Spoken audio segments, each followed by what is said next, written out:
Hello everyone, welcome to days with Annie. চলে এলাম আরও একটা নতুন মিনি ব্লগ নিয়ে। আজকে আমরা যাচ্ছি কলকাতা, তাও আবার স্কুটিতে। একটু তো ভয় লাগছিল, তাই আমরা দেরি না করে দুপুরই বেরিয়ে পড়েছি যাওয়ার জন্য।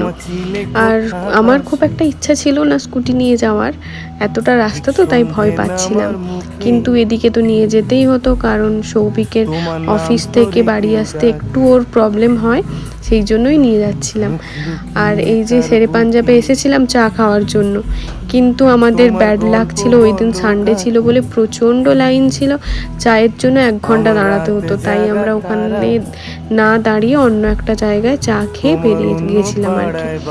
কারণ অতটা রাস্তা যেতে হবে, 1 ঘন্টা দাঁড়ানো আমাদের পক্ষে পসিবল ছিল না, তাই অন্য কোথাও চা খেয়ে নিয়েছি। তাও আবার ক্লিপ নিতেও ভুলে গেছি। এইখানেও একটু দাঁড়িয়েছিলাম, ও চা খাচ্ছিল, আমি চিপস খাচ্ছিলাম। কিন্তু ওই দিন সানডে ছিল বলে আমরা অনেক 4 হুইলার বাইক রাইডারদের দেখেছিলাম আর কি, রাইড করছিল, করছিলাম। কিন্তু সেই ক্লিপগুলোই আমি একদম নিতে খেয়াল নেই, আমি ওদেরকে দেখতেই ব্যস্ত ছিলাম আর কি। বলতে বলতে দেখো মোটামুটি সাঁতরাগাছিও পেরিয়ে গেছি। এইবার কলকাতা ঢুকে যাব। এতটা রাস্তা, আমি তো এত ভয় পাচ্ছিলাম। আমরা একদম স্পিডে চালাইনি, খুব কম স্পিডে আস্তে আস্তে করে যাচ্ছিলাম। আমি হয়তো একটু বেশিই ভয় পেয়ে গেছিলাম, কারণ অনেক মানুষই হয়তো রোজ এতটা রাস্তা যাতায়াত করে।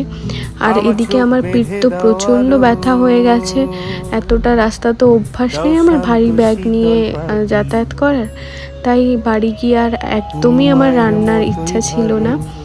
আর আমরা যেখানে থাকি ওখানে পাশেই একটা খুব ভালো সাউথ ইন্ডিয়ান রেস্টুরেন্ট ছিল, আর আমার সাউথ ইন্ডিয়ান ডিশগুলো বেশ ভালোই লাগে।